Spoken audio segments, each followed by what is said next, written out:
जय गुरु जी, शुक्राना गुरु जी। ओम नमः शिवाय। शिव जी सदा सहाय।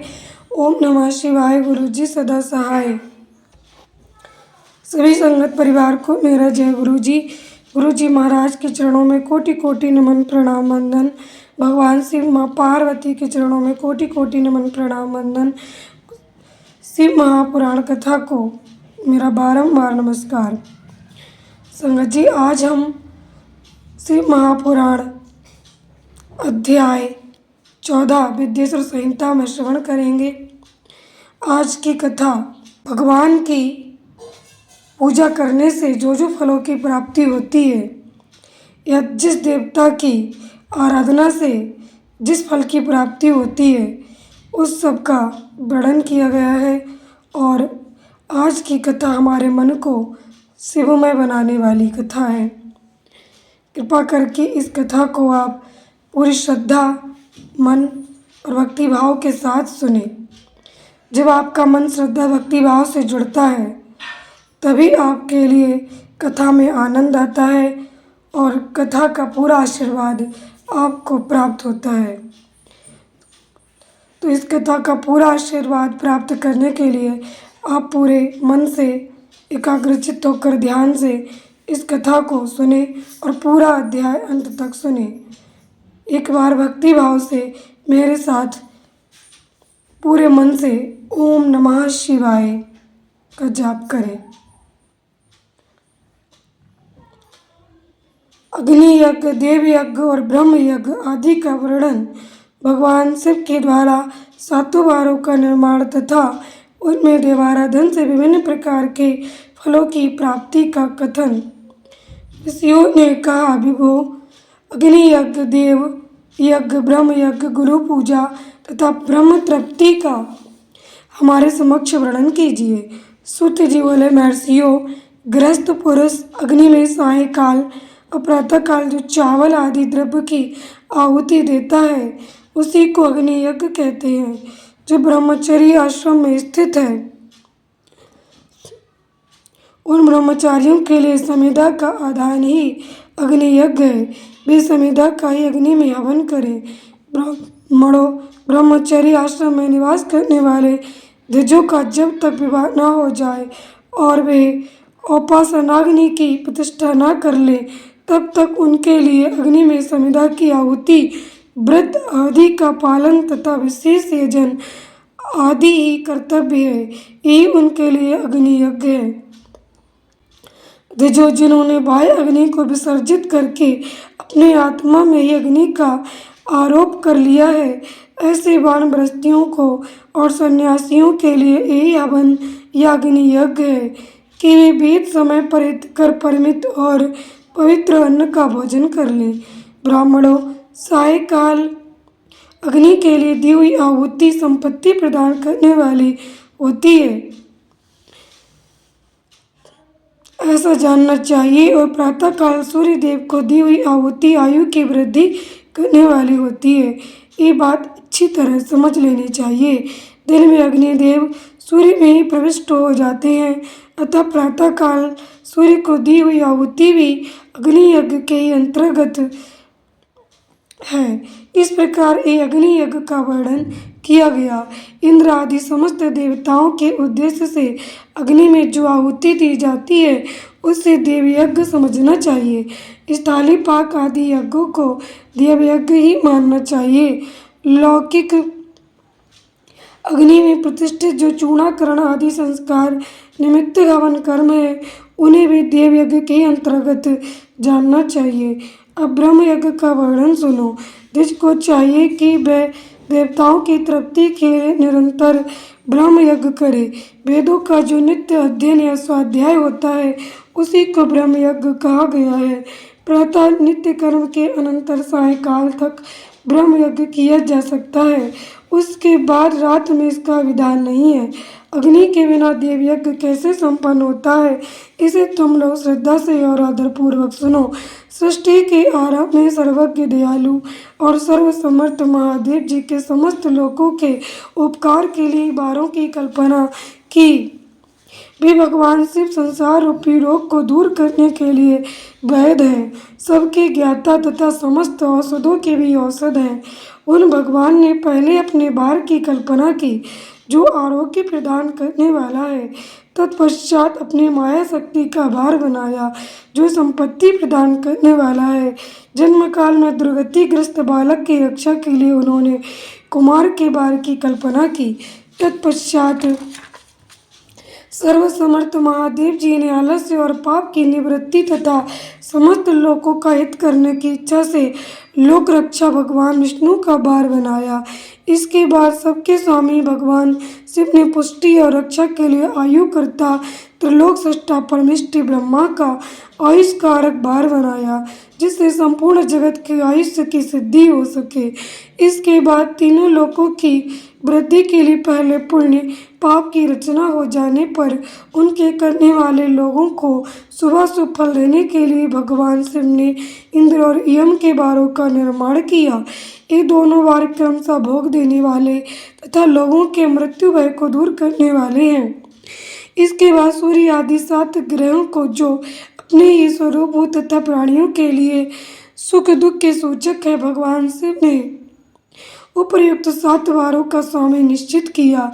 वे सबके सब ग्रह नक्षत्रों के ज्योतिर्मय मंडल में प्रतिष्ठित हैं। शिव के भार या दिन के स्वामी सूर्य हैं, शक्ति संबंधी भार के स्वामी सोम हैं, कुमार संबंधी दिन के अधिपति मंगल हैं, विष्णु भार के स्वामी बुध हैं, ब्रह्मा जी के स्वामी अधिपति बृहस्पति हैं, इंद्रभार के स्वामी शुक्र और यमभार के स्वामी शनैश्चर हैं। अपने अपने भार में की हुई उन देवताओं की पूजा करके अपने अपने फल को देने वाली होती है। सूर्य आरोग्य के और चंद्रमा संपत्ति के दाता हैं, मंगल व्याधियों का निवारण करते हैं, बुध पुष्टि देते हैं, बृहस्पति आयु की वृद्धि करते हैं, शुक्र भोग देते हैं और शनिश्चर मृत्यु का निवारण करते हैं। इस 7 भारों के क्रमशः फल बताए गए हैं जो उन देवताओं की प्रीति से प्राप्त होते हैं। अन्य देवताओं की भी पूजा का फल देने वाले भगवान शिव ही हैं। देवताओं की प्रसन्नता के लिए पूजा की 5 प्रकार की पद्धति बनाई गई है। उन देवताओं की मंत्रों का जब ये पहला प्रकार है, उनके लिए होम करना दूसरा, दान करना तीसरा तथा तप करना चौथा प्रकार है। किसी वेदी पर प्रतिमा में अग्नि में अथवा ब्राह्मण के शरीर में आराध्य देवताओं की भावना करके 16 उपचारों से उनकी पूजा या आराधना करना 5वां प्रकार है। इनमें पूजा के उत्तरोत्तर आधार श्रेष्ठ हैं। पूर्व के अभाव में उत्तरोत्तर आधार का अवलंबन करना चाहिए। दोनों नेत्रों तथा मस्तक के रोग में और कुष्ठ रोग की शांति के लिए भगवान सूर्य की पूजा करके ब्राह्मणों को भोजन कराए। तदनंतर एक दिन, 1 मास, 1 वर्ष अथवा 3 वर्ष तक लगातार ऐसा साधन करना चाहिए। इससे यदि प्रबल प्रारब्ध का निर्माण हो जाए तो रोग एवं जरा आदि रोगों का नाश हो जाता है। इष्ट देव के नाम मंत्रों का जप आदि साधन भार आदि के अनुसार फल देते हैं। रविवार को सूर्य देव के लिए, अन्य देवताओं के लिए तथा ब्राह्मणों के लिए विशिष्ट वस्तु अर्पित करें। ये साधन विशिष्ट फल देने वाला होता है तथा इसके द्वारा विशेष रूप से पापों की शांति होती है। सोमवार को विद्वान पुरुष संपत्ति की प्राप्ति की लक्ष्मी आदि की पूजा करें तथा सपत्नी ब्राह्मणों को घृत पक्ष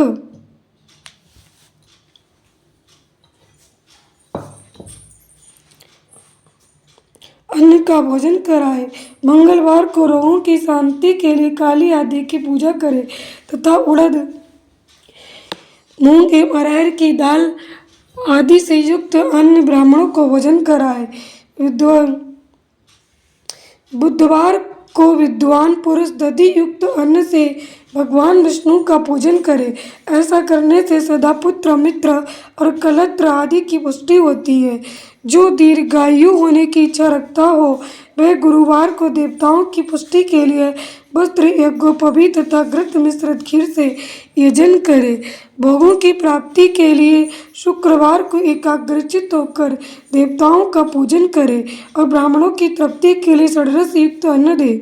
इसी प्रकार स्त्रियों की प्रसन्नता के लिए सुंदर वस्त्र आदि का विधान करें। शनैश्चर अब मृत्यु का निवारण करने वाला है। उस दिन बुद्धिमान पुरुष रुद्र आदि की पूजा करे, तिलक के होम से दान से देवताओं को संतुष्ट करके ब्राह्मणों को तिल मिश्रित अन्न भोजन कराए। जो इस तरह देवताओं की पूजा करेगा वह आरोग्य आदि फल का भागी होगा। देवताओं के नित्य पूजन, विशेष पूजन, स्नान, दान, जप, होम तथा ब्राह्मण तर्पण आदि में एवं रवि आदि वारों में विशेष तिथि और नक्षत्रों का योग प्राप्त होने पर विभिन्न देवताओं के पूजन में सर्वज्ञ जगदीश्वर भगवान शिव ही उन देवताओं के रूप में पूजित हो सब लोगों को आरोग्य आदि फल प्रदान करते हैं। देश काल पात्र द्रव्य श्रद्धा एवं लोक के अनुसार उनके तारतम्य क्रम का ध्यान रखते हुए महादेव जी आराधना करने वाले लोगों को आरोग्य आदि फल देते हैं। शुभ मांगलिक कर्म के आरंभ में और अशुभ अंत्येष्टि आदि कर्म के अंत में तथा जन्म नक्षत्रों के आने पर गृहस्थ पुरुष अपने घर में आरोग्य आदि की समृद्धि के लिए सूर्य आदि ग्रहों का पूजन करे। इससे सिद्ध है कि देवताओं का यजन संपूर्ण अविष्ट वस्तुओं को देने वाला है। ब्राह्मणों का देव यजन कर्म वैदिक मंत्र के साथ होना चाहिए। यह ब्राह्मण शब्द क्षत्रिय और वैश्य का भी उपलक्षण है। शूद्र आदि दूसरों का देव यज्ञ तांत्रिक विधि से होना चाहिए। शुभ फल की इच्छा रखने वाले मनुष्यों को सातों ही दिन अपनी शक्ति के अनुसार सदा देव पूजन करना चाहिए। निर्धन मनुष्य तपस्या, व्रत आदि के कष्ट सहन द्वारा और धन के द्वारा देवताओं की आराधना करे। वह बार बार श्रद्धा पूर्वक इस तरह के धर्म का अनुष्ठान करता है और बारंबार पुण्य लोकों में नाना प्रकार के फल भोग कर पुनः इस पृथ्वी पर जन्म ग्रहण करता है।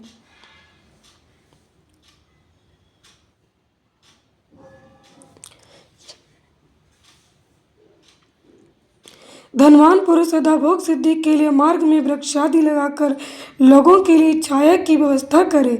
जलाशय, कुआं, बावली और पोखरे बनवाए। वीर शास्त्रों की प्रतिष्ठा के लिए पाठशाला का निर्माण करे तथा अन्य प्रकार से भी धर्म का संग्रह करता रहे। धनी को ये सब कार्य सदा ही करते रहना चाहिए। समयानुसार पुण्य कर्मों के परिपाक से अंतःकरण शुद्ध होने पर ज्ञान की सिद्धि हो जाती है। जो इस अध्याय को सुनता, पढ़ता अथवा सुनने की व्यवस्था करता है उसे देव यज्ञ का फल प्राप्त होता है। जय गुरु जी। शुक्राना गुरु जी, अनंतम शुक्राना। ओम नमः शिवाय। शिव जी सदा सहाय। ओम नमः शिवाय। गुरु जी सदा सहाय। संगत जी कलम विद्या संहिता का 15वां अध्याय सुनेंगे। देश, काल, पत्र और दान आदि का विचार। आप सभी ने इस अध्याय को पूरी श्रद्धा भावना से सुना। आप सब पर महाशिव सदाशिव की कृपा सदैव बनी रहे। जय गुरु जी। शुक्राना गुरु जी। ओम नमः शिवाय। शिव जी सदा सहाय। ओम नमः शिवाय। गुरु जी सदा सहाय।